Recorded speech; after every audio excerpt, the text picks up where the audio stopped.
name's Verity. I'm the client wellbeing lead for Ignite Aotearoa. And yeah, I have the pleasure of being able to help arrange some of these webinars and find wonderful providers that are, the great people to be able to be exploring topics. So I am fortunate to have Kylie Ryan here today. And as you may have picked up, possibly from, the title of this webinar, but also our wonderful backgrounds here, we're here because it's Pink Shirt Day.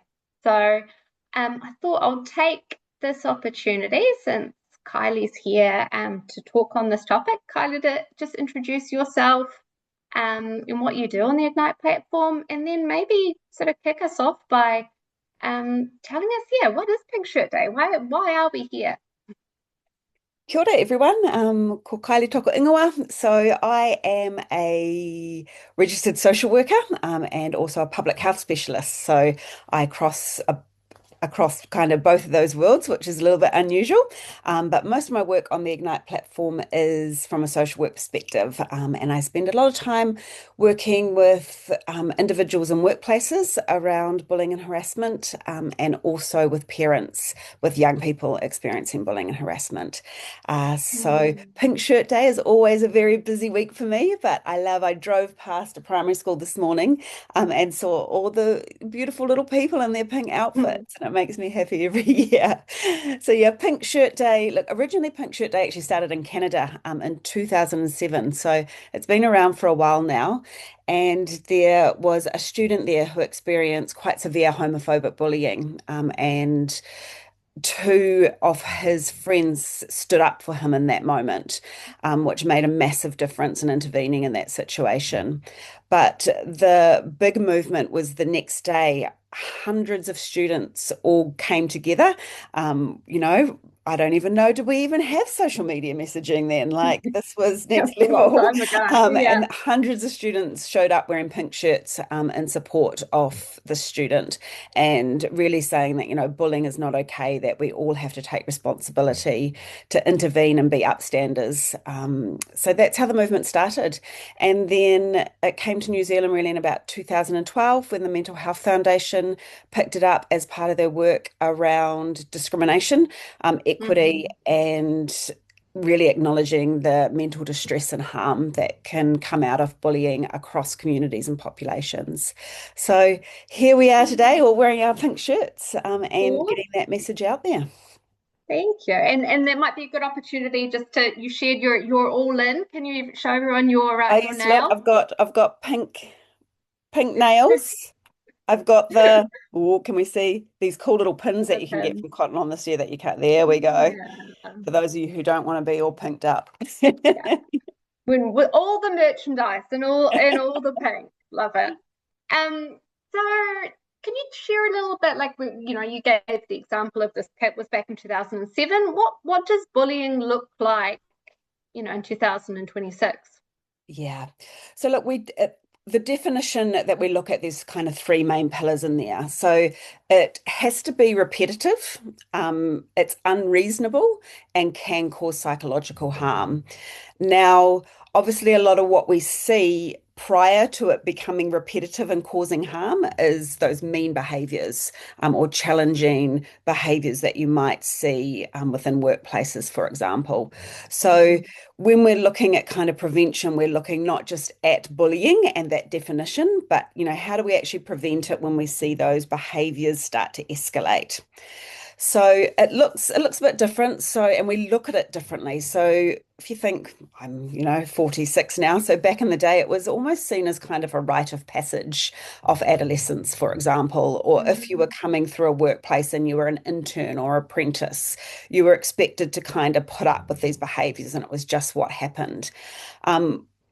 Because of the harm that has been caused as a result of that, we look at it very differently now. And we see less of, probably back in the day, we saw a bit more of the physical kind of threatening, intimidating behavior. And Yeah. now we see a lot more of what we call that kind of psychological bullying. So the kind of manipulation, jokes that people, it's just banter. It's not it's not meant to cause harm, but the repetitiveness of that and how it's directed at a person or a group would say otherwise. We see a lot more of obviously cyberbullying and online bullying. So 1 in 5 of our young people have experienced quite severe cyberbullying in the last 12 months. So that's really high rates compared to the rest of the Mm, OECD as well. So it really is up there. Then the harassment side of it as well, where we've got, for example, people being filmed without consent and that being spread across internet's messaging platforms, taking screenshots and, pretty much humiliating people with them. So, yeah, there's a shift in the way in which people bully. It's more covert, and mm. the repetitive nature and the 24/7 nature of it means that it's more harmful than what perhaps we saw back in the day. Yeah, yeah. As you say that when you're thinking about this idea of repetition, I guess with digital, like that repetition can be quite like it can be non-stop or yeah, 24 hours. Yeah. And certainly something, yeah, around yeah, digital harm and social media is something which yeah, is probably not going to change as the technology continues at the speed, yeah, that it is. Yeah. Yeah, and Um, interestingly, like you see, a lot of it's actually through messaging platforms.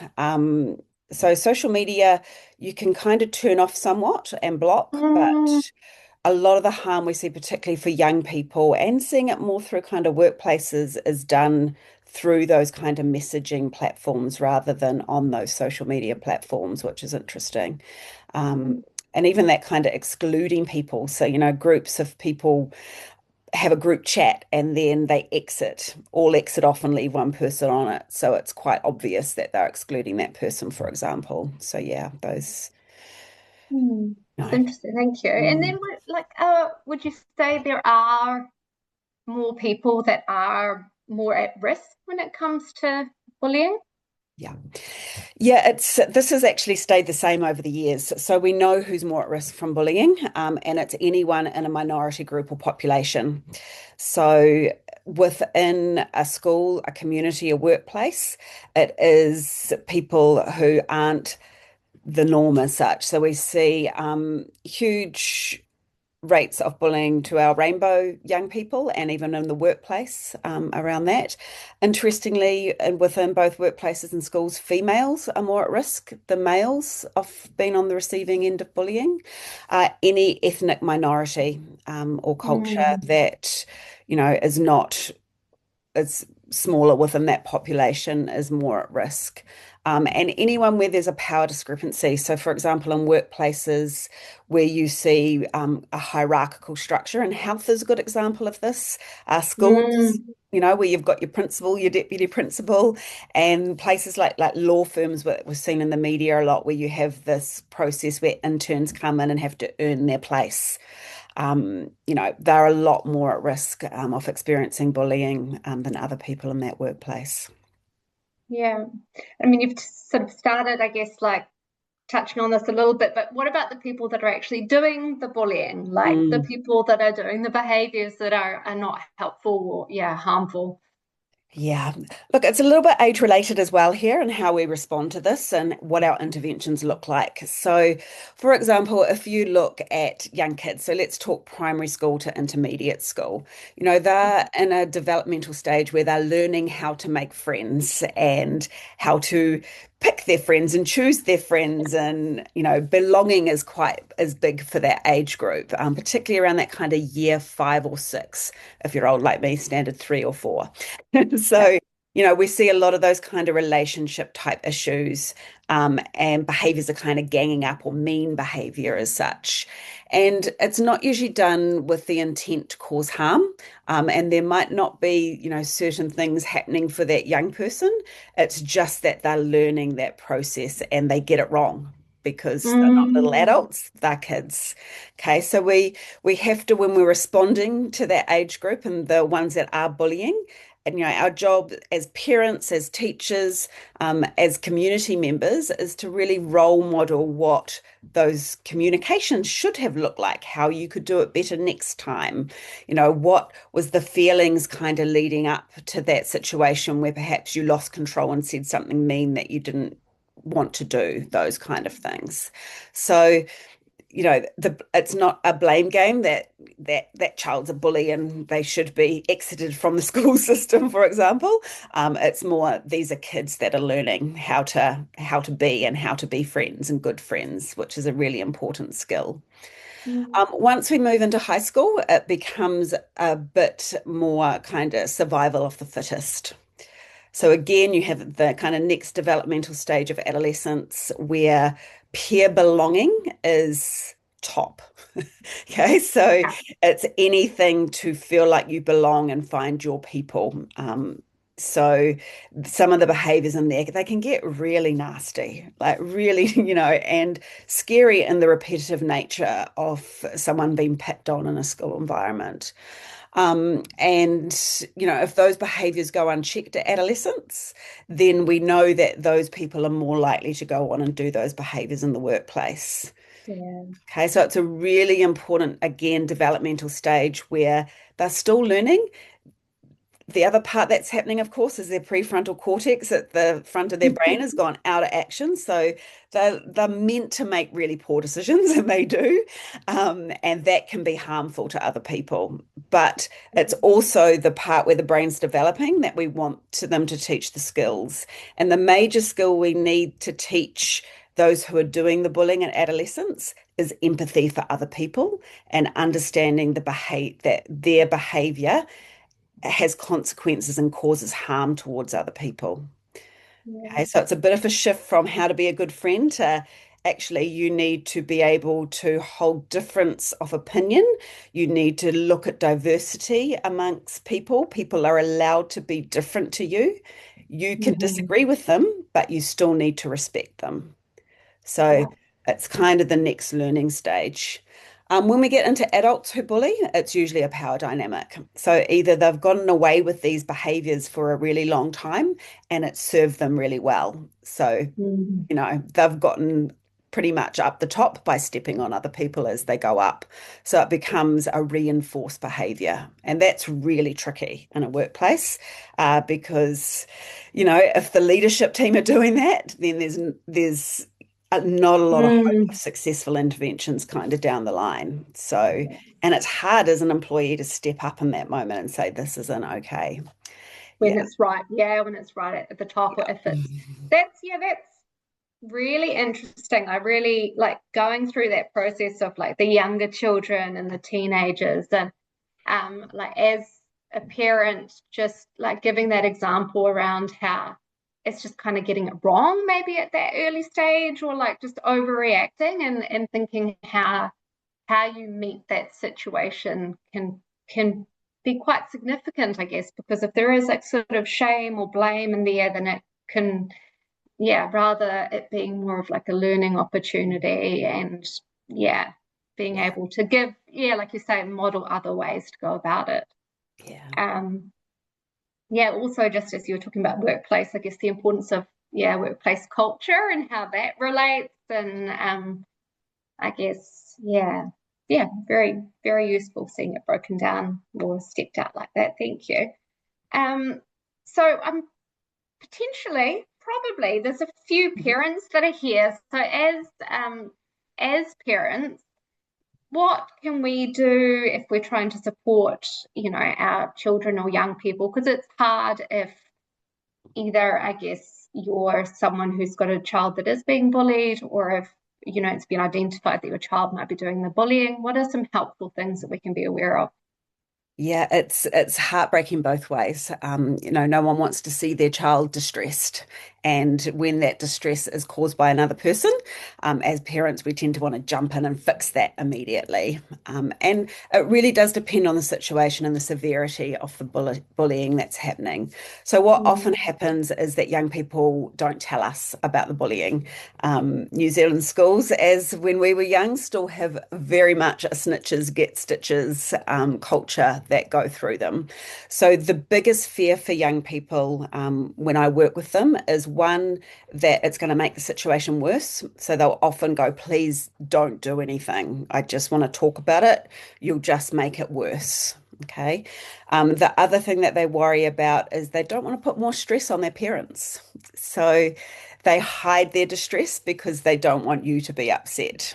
Okay. Mm. So as parents, those are two interesting things for us to think about.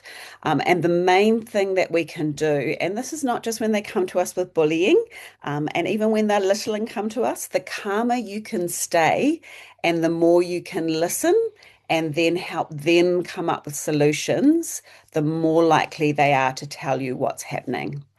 Because when we respond and go, oh, that's terrible, that's it, I'm going into the school tomorrow morning, we're sorting this out, I'm ringing the parents, you know, Yeah. those kind of responses are like, and then they don't tell us what's happening. So even on the Mm. little things, that kind of calm and recognizing and saying back to them, oh, look, that's distressing. And they love stories. So if you're a parent, you can go, I remember when this happened to me. And they're like, oh, okay. Yeah. They actually know what I'm talking about here. So sharing those experiences and then go back and say, what do you think, you could do in this situation? What does tomorrow look like? Let's just go day by day. And see what they come up with because young people come up with some really great ideas. You might think it's a terrible idea. Like they might say, look, I'm just going in tomorrow and I'm going to ignore it. I'm just going to pretend it didn't happen. And you're like, this is not going to work. But we Mm. actually have to, if it's safe for them to do so, like we're not talking severe bullying here where their safety is at risk, then them actually going back and trying that they might come back and say, Mm. yeah, that didn't fly. That was still really horrible. I had to sit by myself. I cried. I hid in the toilets. Then you can go, okay, let's relook at what else is happening and just kind of keep that conversation going. But look, if your child is unsafe, and I do deal with parents, where we've got kids who school refusal, and I would too. Like they are feeling unsafe going into school. If I was going to go into my workplace and I thought someone was going to beat me up that day, I wouldn't be going in either.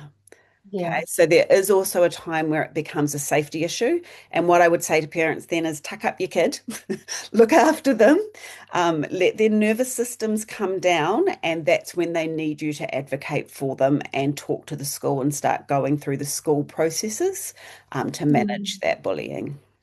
Yeah. So from a practical, I think we start with like the school situation, then maybe into the like what it means for adults. But what are some like let's say you're flexing your muscle in terms of being an upstander and sort of, growing your capability and confidence in doing that. Like what are some things that a child could start doing or practicing or saying when it comes to calling out things or yeah, even just being a part of, I guess, the solution or Mhm. making someone feel comfortable when they're in a, tricky or difficult Yeah. situation. Um, Look, it's easier to do outside of like if there's a current situation happening. So this is where the conversations around people being different or what do we do when we see people who are upset? As a friend, what does a good friend do in that situation? Or if there's a new kid that started school and they don't know anyone, and they're left by Mm. themselves, or you see someone being left out of an activity or a group, what can you do as a good human and a good friend to make them feel that sense of belonging and connection. So that's a great place for kids to start because it's not putting themselves out there, but they might be going up to someone and going, why don't you come and do skipping with me? Or why don't you come and we're doing this at lunchtime. Why don't you come and join us at lunchtime? Or Mm. maybe they see something and they don't have the confidence in that moment to be an upstander, but actually checking in on people after has been an upstander, you know? That is a great, that is a great call out. Yeah, Yep. yeah. And going up to an adult or a teacher or an older student, perhaps, like they might have peer mentors and those things in the school and saying, I'm worried about so and so, and I've seen these things happening. What do you think we can do to help? Mm. And you just slowly build that culture within a school then where we're kind, and that's really where we want it to go. So it's not even a conversation about bullying, it's a conversation about how are we kind to other people and how do we show that. And then Mm. for parents, role model that. Like seriously, kids don't learn discrimination. They don't learn racism it's not built into us when we're born. We learn that by what we're seeing around us. And that's hard at the moment in society because kids are seeing it online, they're seeing it in our communities. Go to a sports field on a Saturday morning and see a whole lot of adults who can't emotionally regulate and bullying referees and touch judges who are volunteers. Okay. So as adults, we actually have to be, it's safer for us to intervene than it is for a kid to intervene. So role model that behavior, call it out. If it's not safe for you to do that in the moment, go to the school afterwards and say, look, we've been noticing this on the sideline. It's really uncomfortable. Can someone have a talk to this parent to stop it happening? So, how are you talking about people at home? Um, Mm, Again, it's okay to, if you've got certain religious beliefs, values, morals, that's totally okay. But the conversations we should be having around that is in New Zealand, you can, for example, love who you want to love. You can be whatever religion you choose to be. You can hold those values. And what's really important is that people are allowed to be different and we respect those differences.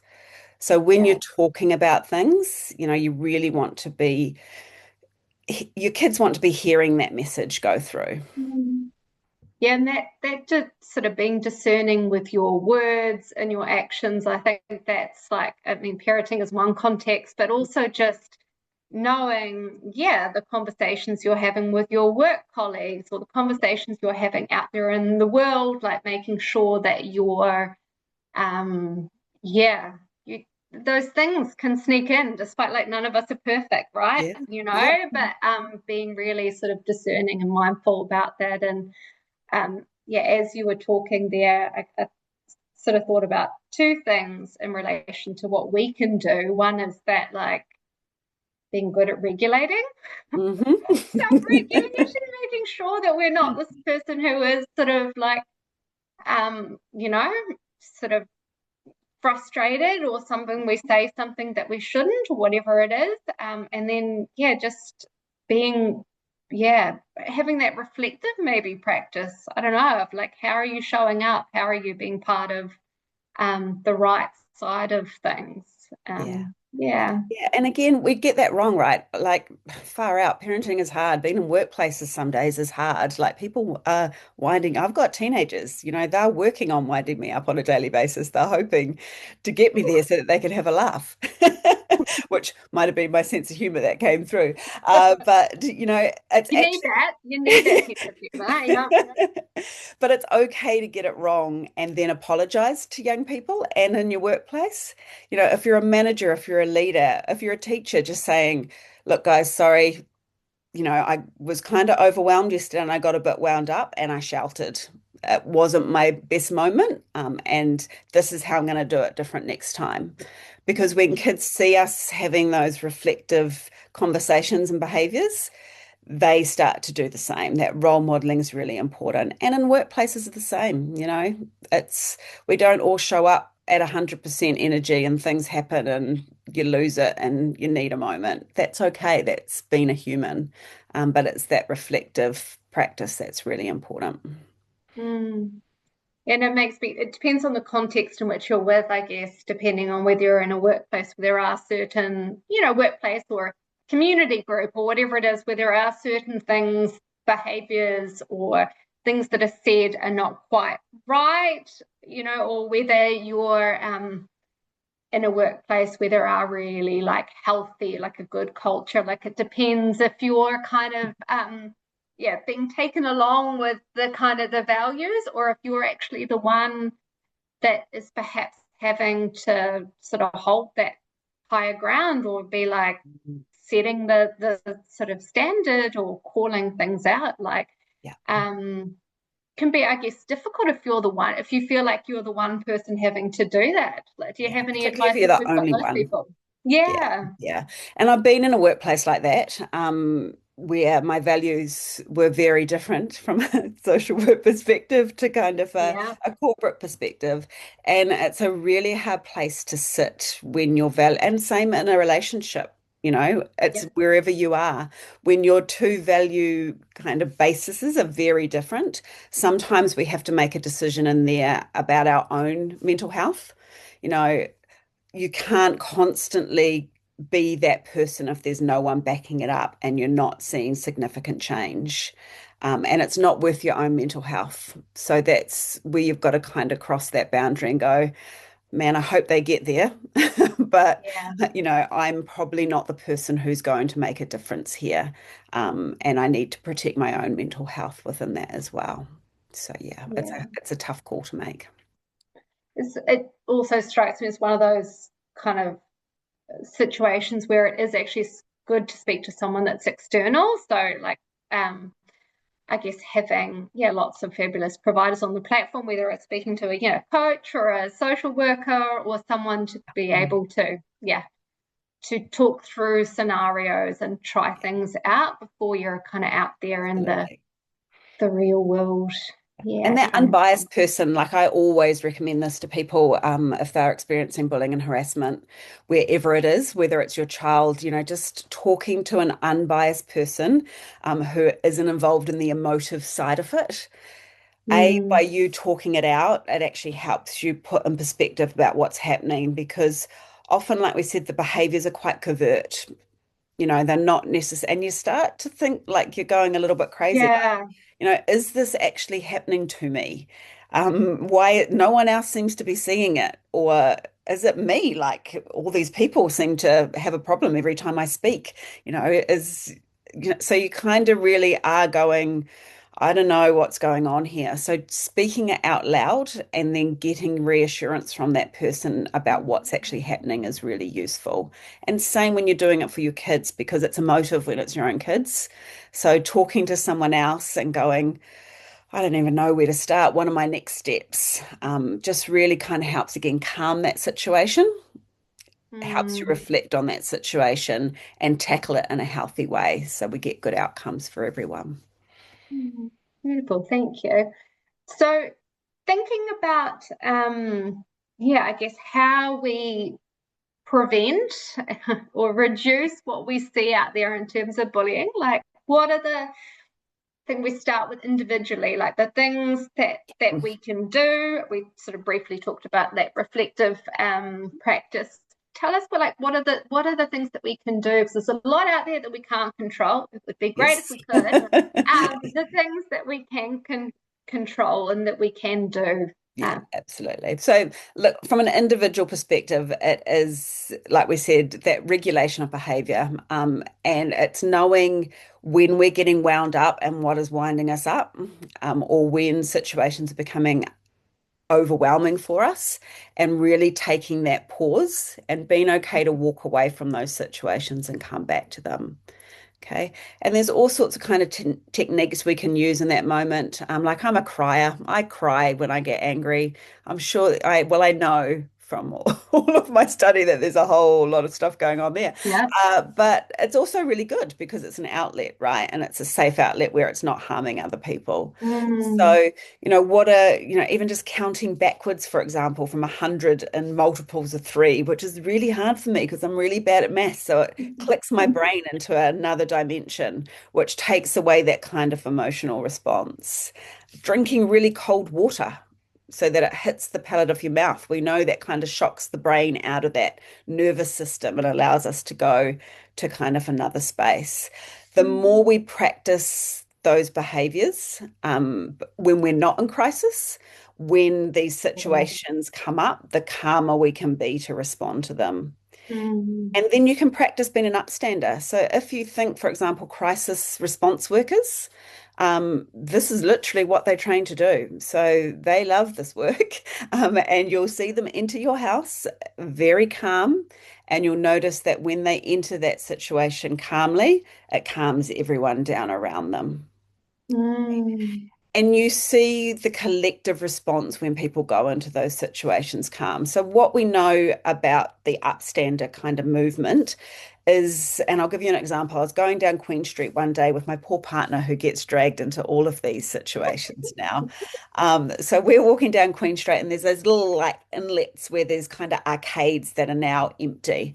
And we're walking down the street and I would have been maybe about 100 meters in front. I can hear someone screaming and they're screaming, get off me, like quite distressed.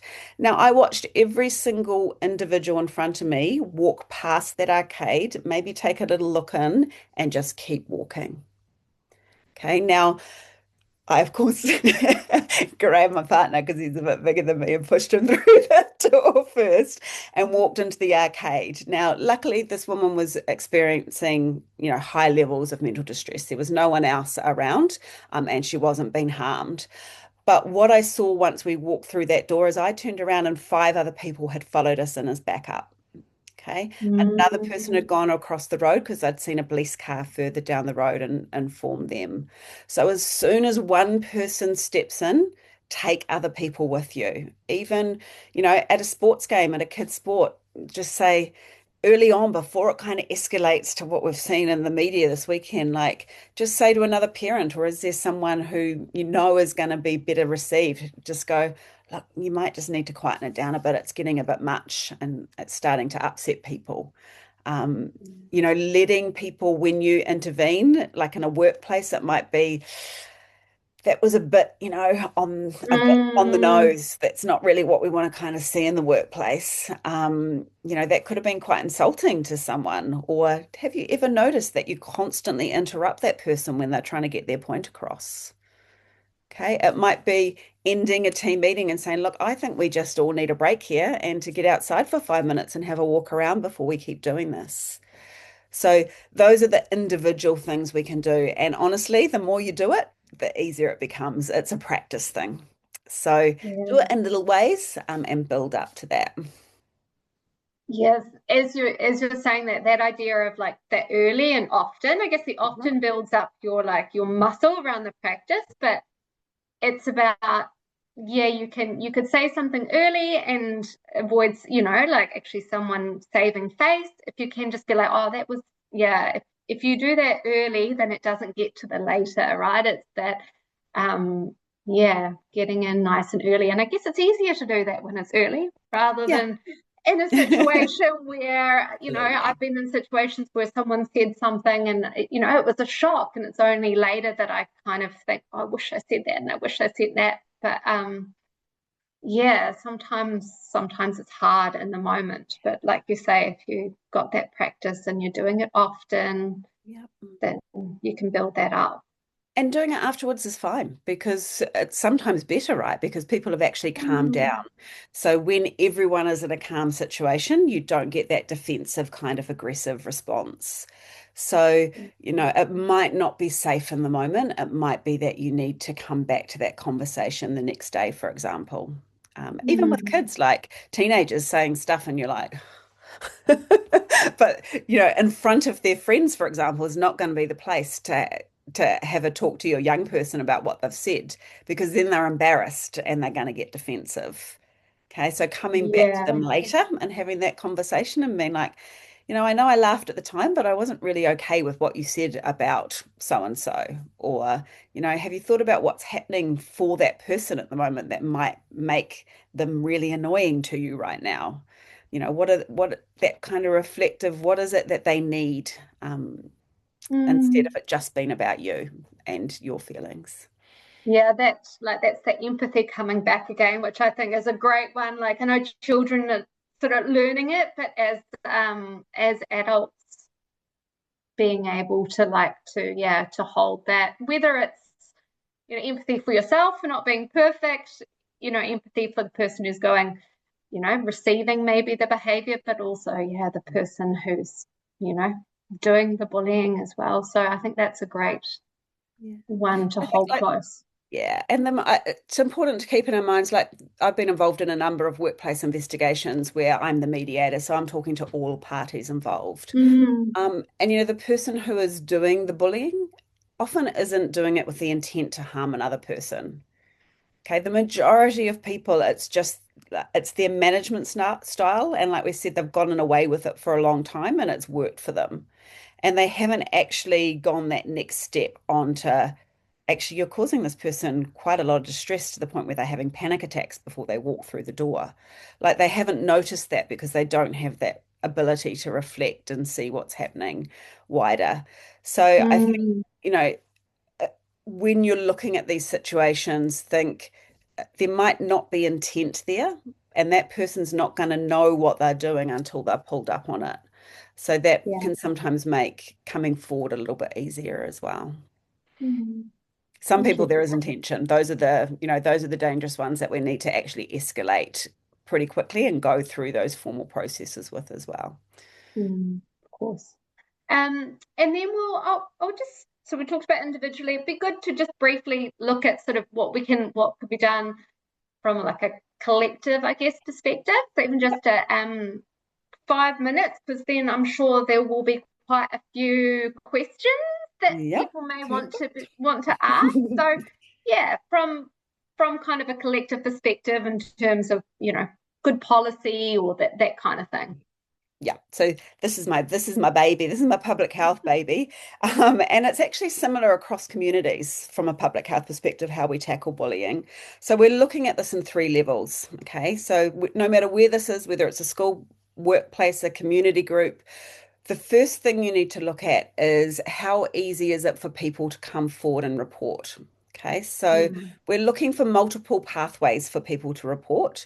The important part of that is that we build connections, they know where to report, and ultimately they feel safe coming forward and it not being detrimental to them. And that's the important factor that's often missed out. yeah. Okay, so kind of the Mm, more pathways, and schools do this really well. This is why they have deans and whānau groups, and they really try and build those connections within a school.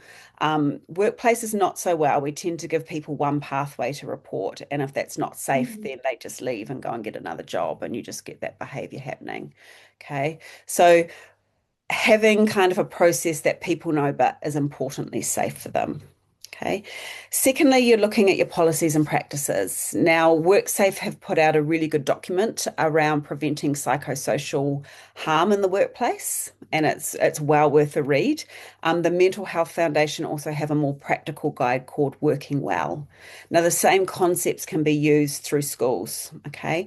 And what this looks at is legislatively organizations have to prevent harm to their employees or anyone in the school from things like bullying, workload, those sorts of things. Now, to do that, they have to do risk analysis like you would do if a tile came off the roof and you then had to kind of make sure no more tiles were going to fall off the roof. Okay, we have to be doing that in regards to bullying and harassment. So you're looking at your training of your managers, for example. What investment are you putting into your leaders to make sure that they are positive leaders and have good kind of behaviors and processes in place? What's your performance review side of things? In schools and community groups, you're looking at, how are we keeping people safe? If we're mm, going on a school camp, for example, we're not just weighing up the risk of harm and drowning and those sorts of things. We're looking at preventing harassment and bullying. How are people, what's the environment look like? And then big practice, when we're looking at preventing that kind of primary prevention, we're looking at what works at different ages. So if we look, for example, at that primary school age, courses like Pause, Breathe, Smile that teach that emotional regulation are really good. Okay, so mm, anything that's working around communication skills, how to be a good friend, diversity and understanding that people can be, like what we talked about before, people can be different and that's okay. We can have differences of opinion, that's okay. Okay, mm, families look different, all of those things. So starting to talk about the differences in primary school. In secondary school, what we're looking for is student-led practices because once you're a teenager, if I tell you to do something, you ain't going to do it. But what we do know works really well with teenagers is when they take control of it. So Make it think it's their idea. Their idea. Yeah, yeah. exactly. Right. And they Go. come up with great ideas. They're really good at this, and we should harness that. So, I've done work in schools where we've had, for example, a group of students who were looking particularly at bullying and discrimination.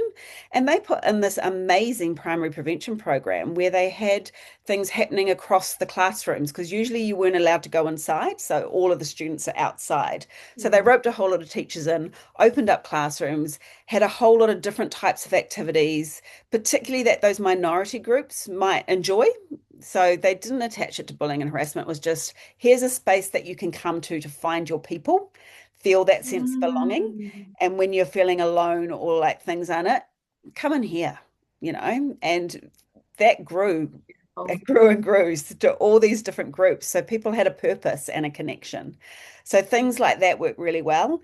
Um, in workplaces, the same sorts of things. Like it's just being mindful of how you do things. Like if the only way you celebrate is with alcohol, and you've got a whole lot of people who don't drink alcohol and don't really like people or socializing, they're going to be automatically excluded. So how are you setting up the environment? How are you showing kindness to your staff? Like when they're not doing so well, are you telling them to suck it up and move on? Because if you are, they're not going to come back to you when, things are challenging. So it's that constant culture you're building of kindness as an adult that becomes really important. So, and that going over, and it takes time and it takes people building trust, but think outside the box a bit around belonging, connection, and diversity and inclusion. And those are the big things that we can do to prevent bullying and harassment. That's a great summary. And yeah, as you just were talking about that, so the idea of taking a step out of like the way that you see things or your worldview, take a real step back, and that, yeah, having that broader perspective and seeing things how it might be, yeah, at your workplace and how people, yeah, celebrate. That's, yeah, yeah, really great example. Thank you. So, Marissa, I'll probably hand over to you now to see if there is any thing that anyone wants to ask Kylie. As you've probably picked up now, Kylie's, this is her jam. This is her passion. It's something she knows a lot about. So this is a great opportunity to ask Kylie any questions. Right, thanks, Verity.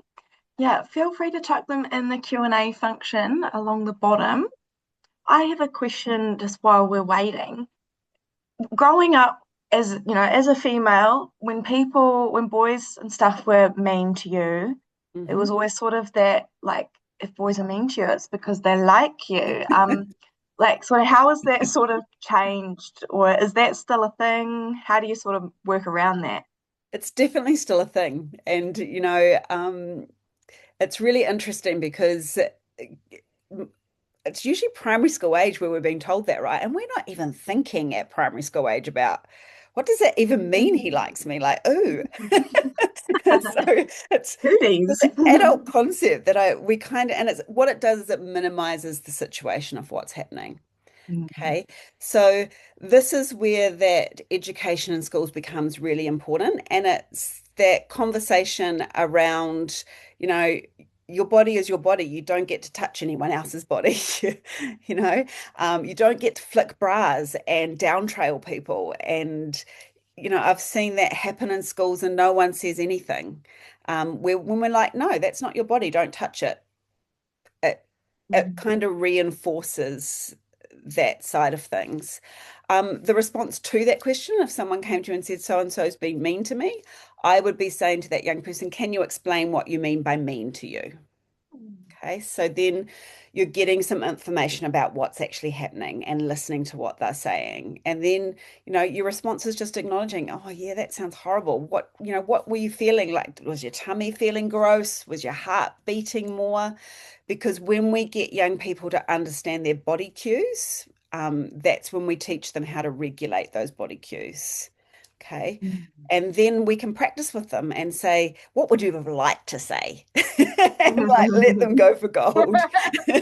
Because that's kind of a fun way for young people to deal with it. And then you could say, what do you think might have happened if you had done that or said that? Because they might, oh, I'm going to punch them in the face or I was going to push them over. Okay. And you could say, what would happen then? So kind of work out, and they'll say, oh, I might have gotten in trouble for that. And you could say, and yeah, you might have hurt that other person, and then they would have felt hurt as well. And then, what's not, you kind of just go through that conversation. And then the next time, that automatically kind of goes through the head. So, Mm, instead of just minimizing it, have that conversation no matter how small it is, because like we said, when they're teenagers and there's actually some quite severe bullying behaviors, they'll feel okay to come to you because when they talk to you about it when you're little, it was actually a fun kind of conversation that helped. Oh, great. Thank you for that. Someone has asked, in a work environment, how do you start the hard conversations when the culture talk about openness, but you don't feel safe to raise the issue of bullying? Yeah. I think the form, they've added an extra note, the form of bullying isn't direct, but there is favoritism. Hmm. Yeah. So a lot of places have staff surveys. Now, what's useful is people actually answering those honestly. Now, the reason people don't is because they don't actually believe they're confidential. It's probably the most common response I get back from that. So that's one way to do it is to make sure, and it's talking to the people around you who are also seeing it and saying, look, we actually need to raise this. It's making it not that nice a place to work in.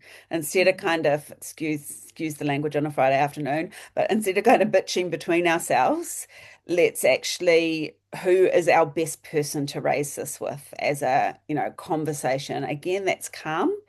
And there'll be that person within the senior leadership team somewhere. So what I find is it might not be your manager, it might not be someone, but people can usually identify that more empathetic person. And then it's just booking in kind of a casual meeting and saying, look, a few of us have got concerns around this. Has this been brought up with the Mm, senior leadership team before? The other way of doing it is actually to start, which is a bit more kind of formal, and you're gonna address this whether you like it or not, is raising it as a health and safety concern. mm, Okay, so that's where the legislative responsibility lies. Now, I've seen this done from the ground up, and it's actually been quite successful.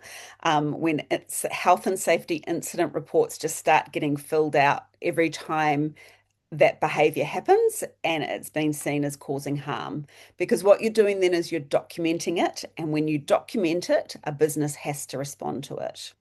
mm, Okay. You've also got a bit of protection within that system because anyone in a workplace who raises a health and safety issue cannot, for example, then be dismissed because they've raised that issue. Okay. Because what we want under that kind of legislation is that people can raise concerns. That's the whole purpose of the system. So you do have a bit more protection under that system. So yeah, I would go the less kind of direct route in the first place. mm, But, if it's actually a real issue and causing harm, try and log a health and safety incident and see what happens. And then mm. again, it's kind of the repetitive nature of doing those. Yeah, yeah. And I guess, over time you can maybe start to see patterns and, having that paper trail is, yeah, would be super helpful in those instances. I can Yeah. imagine. And another really kind of, no, it's not passive, slightly passive aggressive is go, Mhm. I saw a really good workship online. Now they're going to get to this bit of it and go, oh.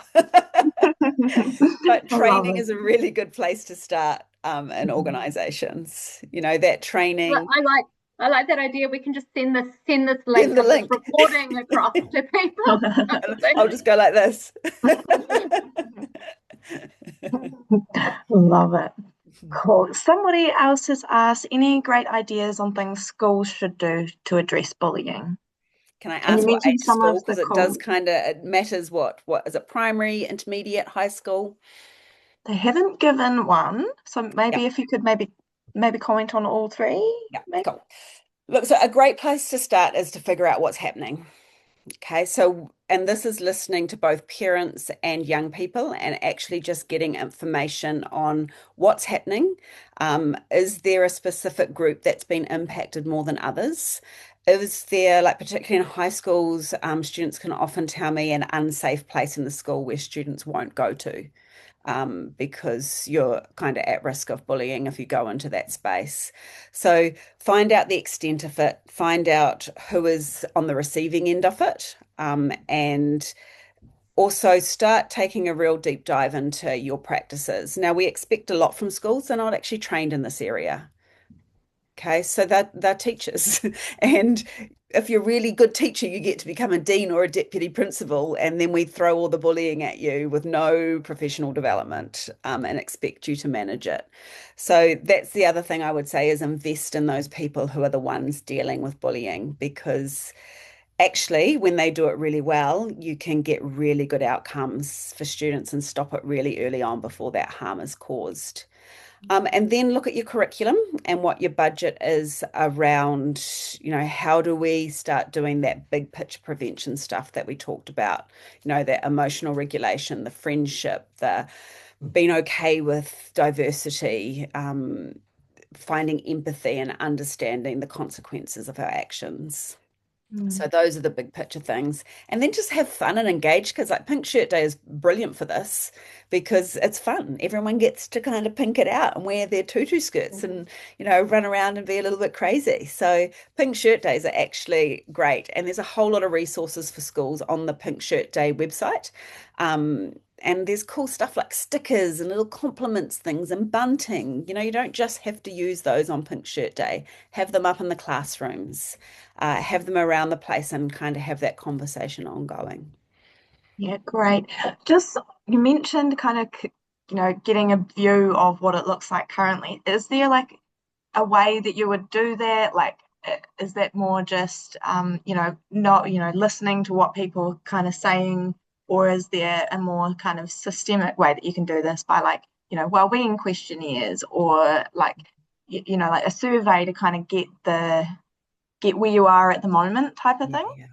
Look, there's a couple of ways. There is the Who Five, which you can use for younger people as well. There's a child and adolescent version of that. So that's just a basic 5 questions, and that's going to give you an idea of overall well-being across a population. Mm. Okay. What it won't give you is direct information around bullying and harassment. The only tool that I'm aware of that actually, and it's not just for bullying and harassment, it is across a whole lot of kind of social determinants that impact mental health, was a survey that is developed by some public health doctors and professionals, and it's called Good Space, and it's reasonable, it's actually very reasonably priced compared to some of the big well-being tools that get sold across populations. And that is a survey that's done one-on-one on students. It's confidential. So it would go, for example, to a deputy principal, might be the only person who gets that information, or a school counsellor. And that gives students the opportunity to disclose bullying that might be happening for them. Okay. Right. And so you can then respond directly back to that student and make sure they're safe. So that's a bonus of it. But then it gives you some really good population results. So then you get a whole report from across your school, that shows what's happening for your overall student population and what they're experiencing. So those are probably the 2 tools, that A, are most affordable, because that's an issue at the moment, Mhm. and B, that will give you that information. If you do the Who Five, you could actually put some specific questions after it around bullying as well. Great, thank you for that. Somebody has asked what, just a reminder of the name of the paper that you had mentioned that people should read. For the workplace stuff, was it? It hasn't I think so, clarified, yeah. but yeah, I should I so. think so. If you go to the WorkSafe website, which are the regulator for psychosocial hazards, and just put psychosocial hazards in there, their new resource will pop up on that. Or if you go to the Mental Health Foundation website and just go into workplaces, resources, the Working Well document is really useful as well. Great, thank you. One more question. Is there a course that you can recommend for work managers or leaders that's short, sharp, and impactful? Yeah, it's a really good starting point. So you could contact Ignite and ask what they've got for a start and go through that way. There are very few of us that kind of do that work. So there's pretty much me, um, Mhm. and a couple of others, and we kind of share it amongst us as we get busy. So there's not a lot of online stuff at the moment, that you can do that's kind of reasonably priced. So yeah, what I would recommend is that if you are doing something, it needs to be for your industry. So it needs to be catered to that. So some of those kind of online courses, they'll be kind of the tick box ones you do for health and safety, and they don't actually get to the kind of root cause. So when you're looking at who's doing it, what's their background, what's their specialty?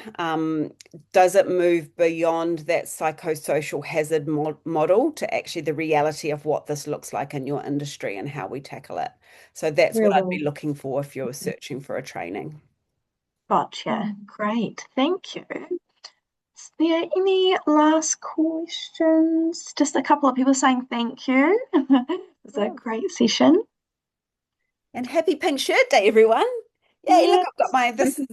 I've got numerous of these. I've pretty much been wearing these every day this week. So, next week I get to wear non-pink, I might have to go and get my nails done. What shall I do?